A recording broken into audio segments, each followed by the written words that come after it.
Today on InvestTalk, we look at year-end tax planning tips for retirees. Then we look at why the market was in the red today.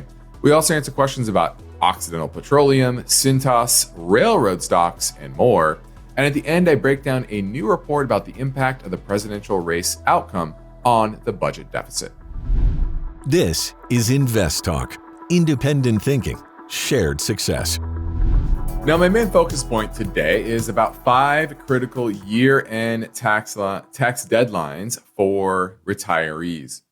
And, for a lot of people, most of the accounts they're dealing with, tax-deferred accounts, they can be put off until April 15th, right? Contributions to IRAs and Roth IRAs, for example, you can do that up until tax day. But for a lot of retirees, they're not making contributions anymore. They're more making distributions. So in the spirit of the fourth quarter, we are now in the fourth quarter. And this is typically a time where year-end tax planning begins. You start thinking about it, maybe not right this second, but, probably by month end for sure, that you want to try to create a list of things you need to do before year end. Okay, so that planning starts now. Now, the first thing are RMDs. And yes, RMDs have been pushed back. Secure Act and Secure Act 2.0, they shifted the RMD age from 70 and a half to 72, 73, or 75, even based on the year you were born. But you must take your first RMD by December 31st of the year you hit that age, and by December 31st of every subsequent year. Okay, so December 31st is that. And don't wait, please. We get calls all the time, the last week of the year, trying to sell, trying to get people their RMDs. Well, now luckily we're in T+1, where it only takes a day to settle, but still, some people call the last day of the year, hey, I need my RMD. Well, we have to sell something in order for it to settle, but it won't settle until next year, so we can't get you your RMD, and then that becomes a problem, right? So don't wait. You might as well take it now. Maybe rebalance your portfolio a little bit. Take your RMDs early, okay? Second, Roth conversions. Now, I'm not talking about Roth contributions. That can be done until April 15th. I'm talking about converting money from your IRA, traditional IRA, to your Roth. And this is something we do for clients, Roth conversion strategies. It's part of the financial plan that we build for clients, et cetera. It can be very, very powerful. And I think everybody should have it on their radar. Roth conversions should be on every single person's radar to figure out when they should do it, because it literally can save tens, sometimes hundreds of thousands of dollars a year or over your lifetime in taxes. By locking in the tax rate at an advantageous time, usually it's between retirement and taking Social Security, or a retirement and RMD age. That's kind of the sweet spot, but it can happen anytime in your life. You quit your job, you don't work for a year. That's a good time to do a Roth conversion typically, et cetera. So you have to consider your current versus future income tax brackets, capital gains brackets going forward, which likely should head higher, et cetera. But Roth conversions need to be planned out, and they need to be executed by the 31st of December. And also, don't wait. We do Roth conversions in kind, meaning you can convert actual positions from a traditional IRA to a Roth, and that counts as well. So there are different strategies that can be done, and that can take a few days. So make sure that you do that. Okay.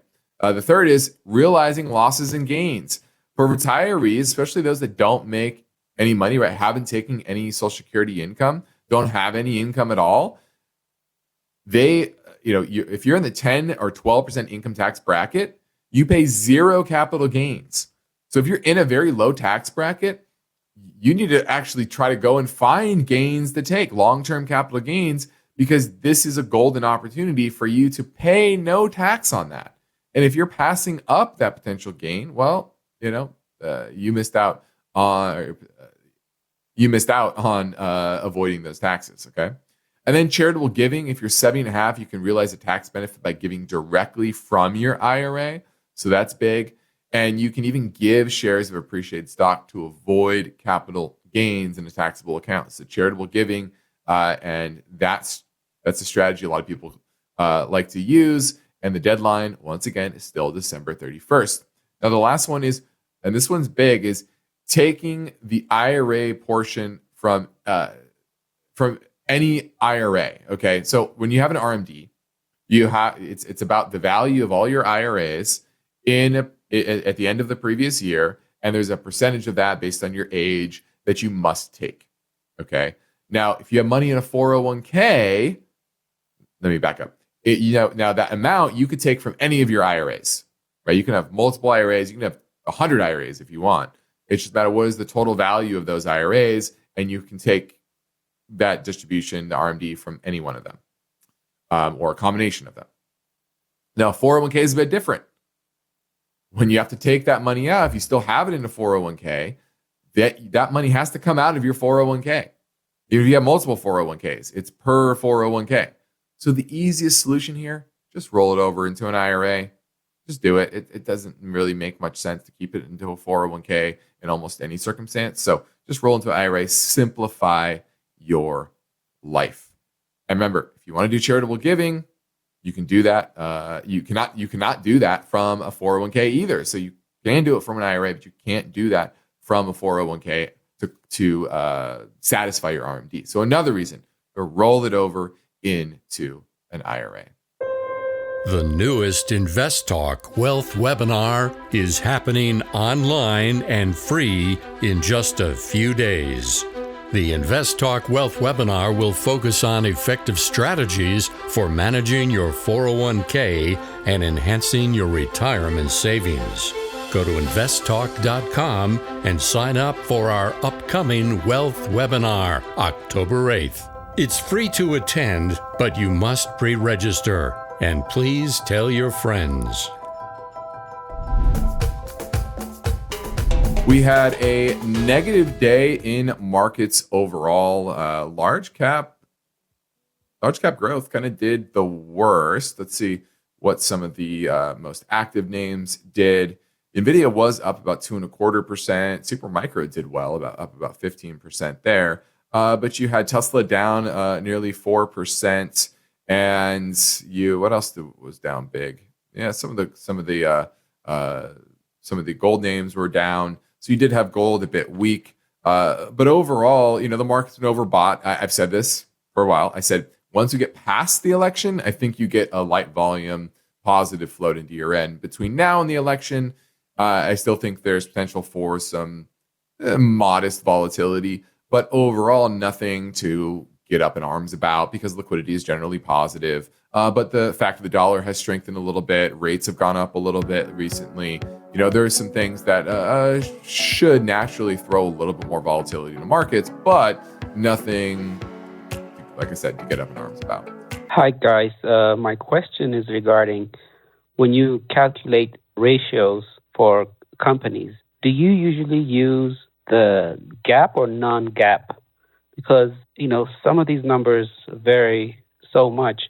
What is your policy when you do your calculations in general? Thank you. Well, generally, we like to use GAAP.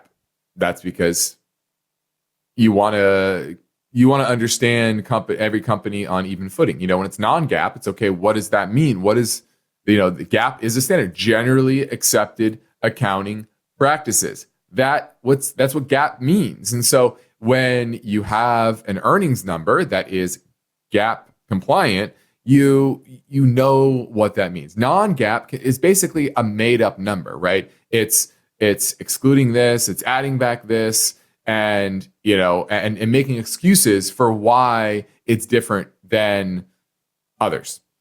Now, if you understand the footnotes, and this is something that we learn early on in our education, which is, okay, how do you take the footnotes? Because when you have an income statement or an earnings statement for a corporation, there's always footnotes of why did they take this depreciation? Why are they doing something different in this way? Was there one-time items that aren't going to repeat again? And that's in the footnotes as well. And so, when you're looking at those things, how to kind of adjust it. The non-GAAP number is always, okay, that's what the management wanted you to focus on. but are they accounting for all of those footnotes or just kind of cherry picking certain things? So it's really easy to massage the numbers when it comes to accounting when you're using non-GAAP, but when you're using GAAP, it's a lot more complicated. Now, earnings are important, but there are other deeper figures that I think are typically more important. Free cash flow is one. Now, that doesn't include stock-based compensation. And so that's an adjustment that you have to figure out. Okay, how many shares are they issuing to employees or management, for example? So every metric has its flaws. That's why you have to look at them in conjunction. Where are things generally heading?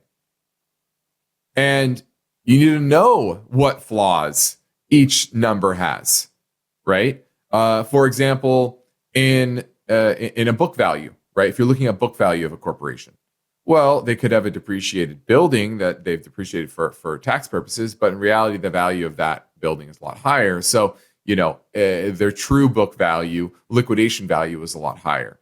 That's one example. You look at things like return on equity. Well, it could be high, but maybe because their balance sheet's levered. That's why, because how to calculate return on equity is return on assets times leverage. I'm getting into the weeds here, but my point is simple, that you have to understand these. You can't just know, the earnings are this, the return on equity is this, cash flow is this. You need to know how that is created, how that number came to be. So you can piece together, okay, that means X. That's what us professionals do, right? We understand all these things in context, right? Market cap, for example. A company will trade, the market cap is 3 billion, 20 billion, 100 billion. Okay, that's price times number of shares outstanding. But what about enterprise value, which includes debt and cash on the balance sheet? So you have to adjust for that as well. These are all important factors when you're doing the fundamental analysis. Okay, so I hope that helped. Now let's pivot over to a live call. We love those. Dan in Walnut Creek looking at NAC, which is looks like a muni bond fund, correct? Yeah, Nuveen Muni Bond. And then also BND, the bond fund. I just had a general question. I was looking at kind of patterns, and I noticed that when the when interest rates were higher, these didn't return as well as in past. So I was watching it, and so when the interest rates started coming down a little bit, I expected the price of these funds to go up, but that hasn't happened. And I was wondering if it's based on the 10-year yields or the interest rates, or I'm not sure what you're looking at, because the NAC went from a low in October of last year, about $9.30. Now it's at $11.82. So that's a pretty big move for a bond fund. Yeah, but then I expected when the rates started to come down, I thought the price might go up more. Well, it did. That's what I'm saying. Rates peaked.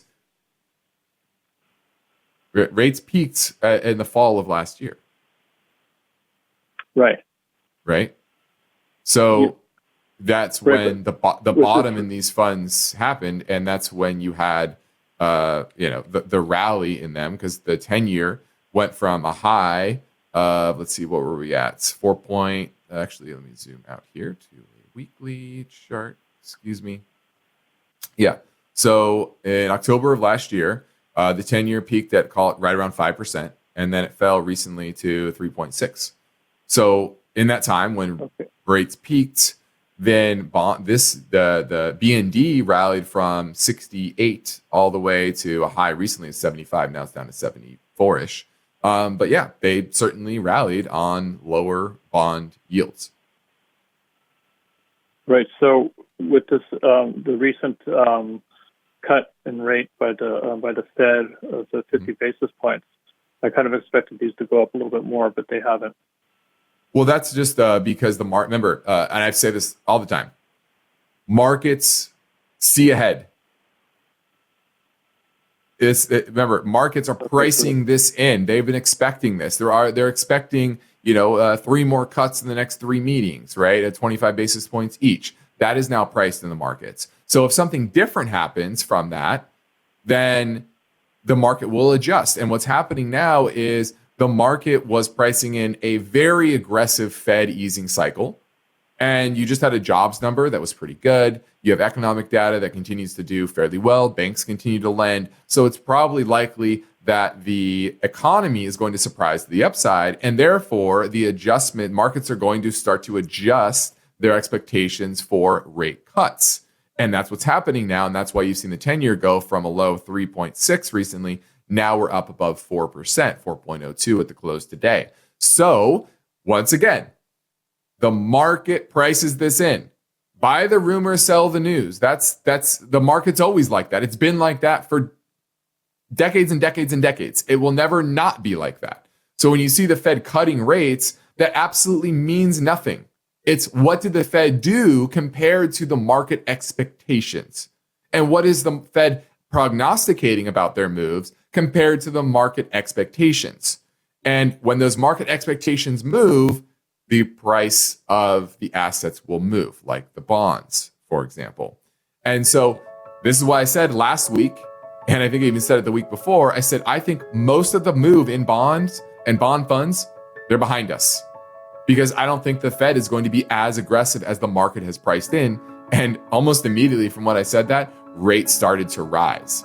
And so I've definitely been correct on that so far. Now we will see. Maybe you have the economy falling off a cliff. That could happen still, but I don't see a lot of evidence for that to be the case. That's really what only thing that would cause, I think, rates to roll back over and drop below the recent low in the 10-year. So make sure you understand. Don't react to the headlines. You have to know the market will front run those news events. Now let's take another live call. We love those from Jordan down here in Dana Point. I was actually just there yesterday for brunch, and he's looking at Occidental Petroleum, OXY. Do you own it or looking to buy it?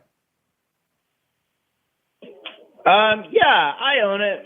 Hasn't really done much. I've had it for about quite a while, maybe a year, and just wonder if I should continue to hold it or just sell it and put my money elsewhere. Well, remember, almost every stock you're going to own is going to have a strong correlation to the broader sector. And we know oil prices have been down, and it's naturally going to drag down an Occidental Petroleum and everything within the group. Now, is it better or worse than the broader sector? Well, its relative strength is 17. The XLE is 43. So it's definitely done worse, at least over the last year. Compared to that, I think it's fine. I think oil right now is a good buy because I think the sentiment got really bad. Positioning got really negative in the futures markets, and I think there's a lot more upside, especially considering the geopolitical risk that's happening in the Middle East right now. So I wouldn't be quick to sell it unless you're going to switch it out for an oil name that you like better. We have kind of about a 10, 12% sector weighting in the oil sector right now and in most of our aggressive strategies. So I think, that's kind of where you want to be. I don't know if you're higher than that or lower than that, but, if you were going to sell this, it would be to switch it out for a better name. Now, we don't own Oxy, so obviously we have other names that we like better, but it's not a bad name. It's a solid name within the space. I know Warren Buffett's been buying a lot of it, et cetera. But this is a good example of why you don't just follow Warren. You kind of have to do your own due diligence. And so I don't dislike it. I don't love it. It's a fine name, but I think there are better within the space. Thanks for the call. Awesome. Now let's switch over to the East Coast from out here on the West Coast and talk to Lucy in New York, looking at VST, which is Vistra Corp. You there, Lucy? Yes. Hello. Thanks for taking my call. Of I just wanted course. to know your opinion on VST. I'm wondering if you think that that's a safe bet regardless of the AI boom, or do you think it's more dependent on the AI boom? And also, what would you suggest being a good entry point to buy that stock? Well, here's the problem is that it's run up so dramatically as of late. Just a year ago, it was trading in the 30s, and now it's in the 130s, right? 131. And actually a pretty big down day today. And this technically actually would be a pretty bearish sign at a top. So overbought, we call a wide body reversal candle on the candlestick charts. And so that's pretty negative. Now, they are one of the largest power producers and retail energy providers in the United States, and they mainly sell to Texas electricity customers. And the earnings, gone from negative in 2021 and 2022 all the way to $4.69 this year and $6.51 next year. But even if you go by $6.51, 20 plus multiple for a utility company, I think you just missed it. To be honest with you, I think it's too expensive at this point. I think it needs to come back in and consolidate. If I would put a number on it for major support, obviously the highs in May, that would be one level, about 107. So that's pretty significantly down from here. The real major support, though, honestly, would be closer to 87. So I probably wouldn't touch it till probably below 100. That's when I might start thinking about it. But I just think you missed it. I think there are better opportunities within the energy space or the utility space, that hasn't run up so dramatically. So I'm going to pass on it for now. I think you just missed it. Okay, thank you so much. No problem. Thanks for the call.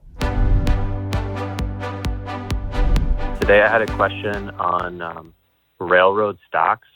I just wanted to get your overall opinion. I've heard people talk about them in a positive way, negative. I'm just looking to see what you guys think about them. If you could just talk about why railroad stocks are a bad investment. Just something to kind of help direct me on how I should be looking at these, if at all. I'll be looking forward to hearing your answer on the podcast. And thanks as always, guys. I don't know why would anyone say that railroad stocks are a bad investment. Generally, they're pretty good investments because they have, there's a finite number of them. They have a lock on certain routes.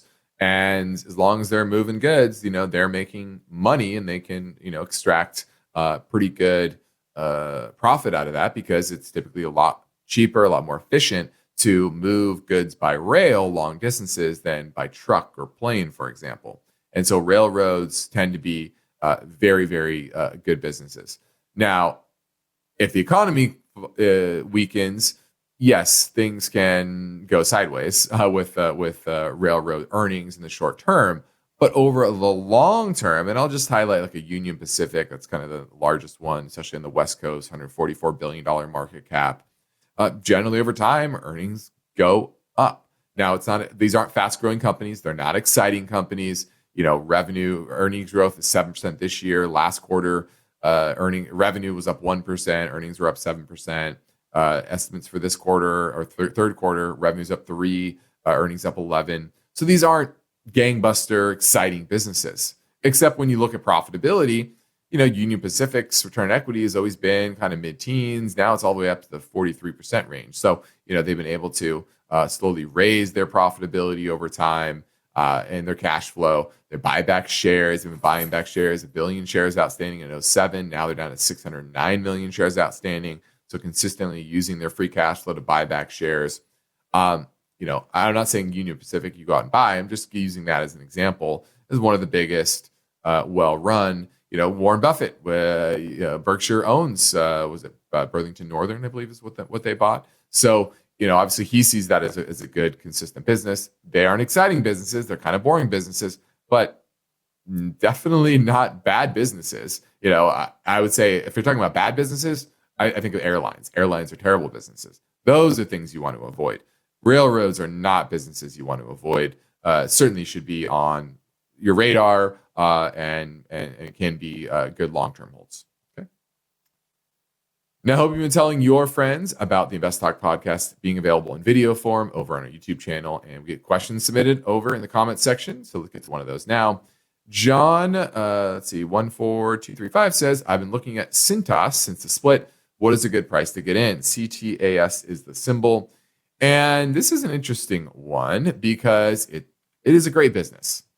However, there are a few, and I've noticed this, there are a few fantastic businesses that are trading at absolutely kind of egregious prices.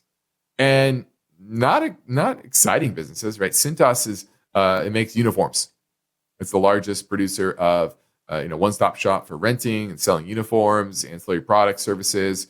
They even sell mops, first aid kits, fire inspection kits, etc. So, kind of a one-stop shop industrial type company for all different industries.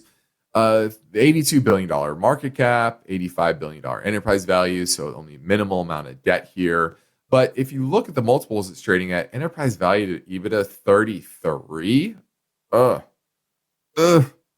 that's so high for a business that, it's growing, but last quarter revenues are up 7%, earnings are up 18%. So it's good growth, but it's not exciting growth. Now, obviously, it's going to ebb and flow with the jobs market. The jobs market's hanging in there. Price the book is 20. It's odious. That's how just overpriced this is. So, where do you buy this name? I don't know. It's at 200 now. I wouldn't even contemplate it. I wouldn't even contemplate it until this is below 100. I mean, it's so overpriced. It's one thing for like tech companies to be overpriced because they do have that kind of convexity upside of dominating their particular sector and extracting massive profits because a lot of software companies have big profits. I can go down a rabbit hole with that. That's one thing. But a uniform company trading at this level, price of sales 8.6. I mean, if I see anything over 10, I get grossed out. 8.6 is approaching that. And that's so overpriced. It's kind of shocking that it's gone here, right? So it's on the radar because it is a very good business. Return on equity 39%, return on invested capital 24%. So the quality of the business is absolutely there. Absolutely there. But the valuation is just so far away from anything that's reality that I just can't buy it here. I just can't do it. And let's talk a little bit about economic growth. This is an interesting study. Now, I will caveat this, is looking at the last 10 years. So the last 10 years is, I think, a bit of an anomaly, but what it shows you, that the findings of the study, I think can certainly be internalized and utilized in your strategy kind of longer term. Now, what it was looking at is the countries with the strongest economic growth and the returns of their stock market. And a lot of people think, oh, you have strong economic growth, then the companies within that country are going to do very well, and their returns on the stocks are going to be sky high. And the study actually shows the opposite's true. The countries with the highest growth rates in GDP are actually associated with the lowest market returns over the last 10 years. Out of the top 7 fastest growing countries, only one had positive annual rate, or a positive annual rate of return of their stock market. Think about that. It's not just bad. 6 of those 7 are negative. Okay, and what they looked at were the MSCI ETFs tracking 34 different countries. Talking about Western Europe, Scandinavia, Asia, South America, US, Canada, Mexico, etc. So there's a lot of those, right? 30 to 40 different countries. Now, it's not incorporating every country that's out there, but it's a good swath, right? And now real GDP is a good kind of basic measure just for inflation. So a good way to compare all countries and their economic output. But what's interesting here is that the 10-year average return for each country, the country with the highest GDP growth has the lowest stock market returns, and the bottom one has the best. The bottom quartile had the best. The average for the top 0.1% per year over the past 10 years. Next to nothing. Cash would be better, right? The bottom quartile, 3.42% per year over the last 10 years. Okay. So of the top 7 countries,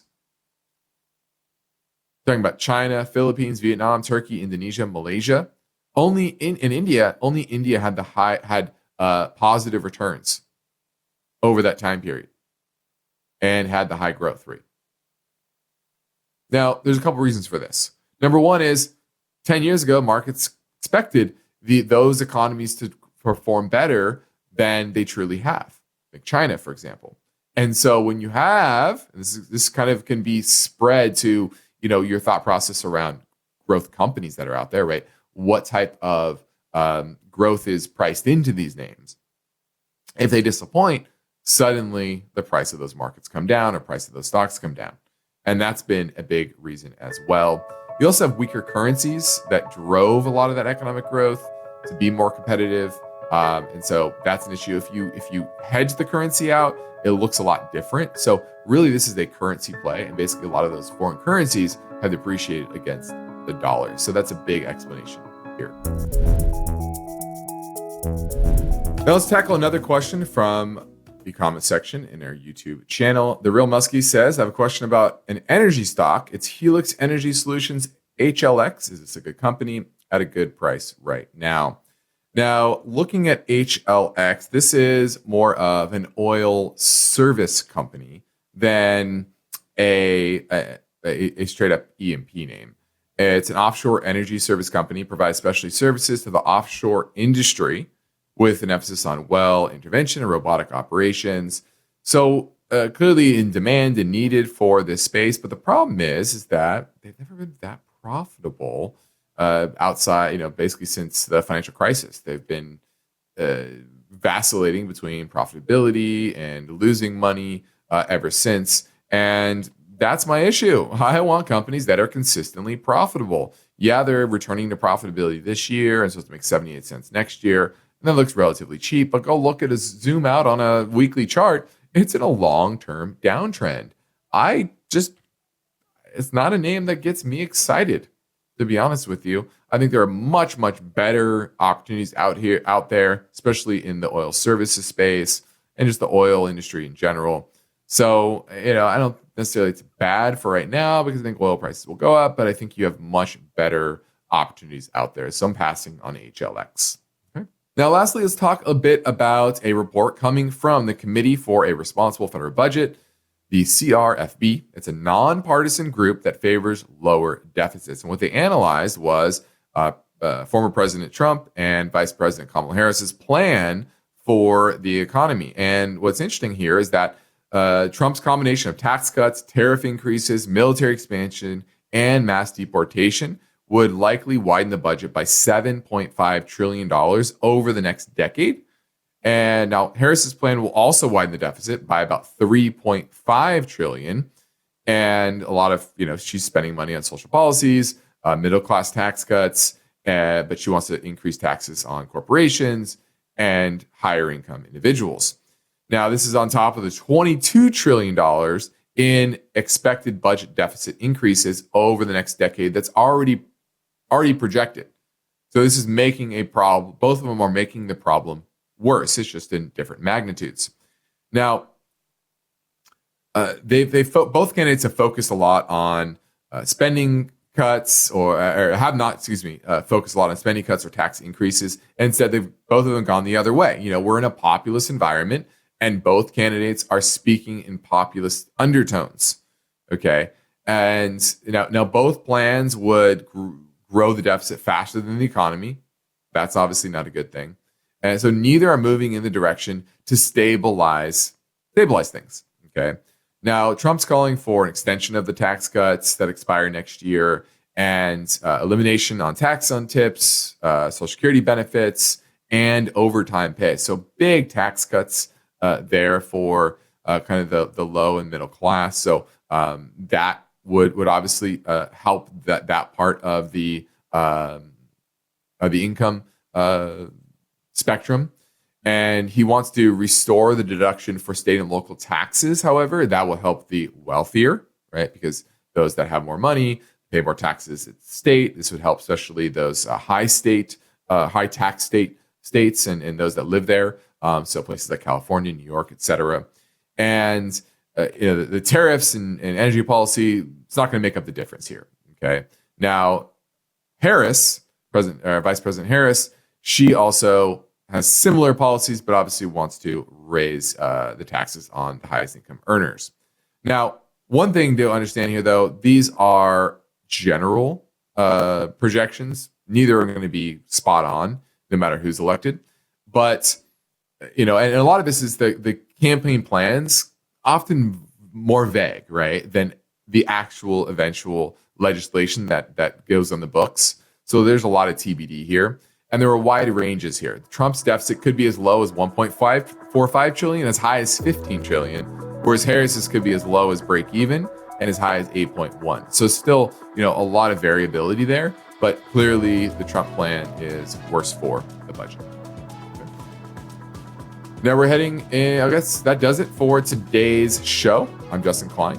We appreciate you tuning in and liking and subscribing to our podcast. And you can get yours anytime at iTunes, Spotify, Google Play. And be sure to rate and review on iTunes as well, and register for our wealth webinar coming up tomorrow at 11 a.m. Pacific time. We'll have a Q&A session at the end.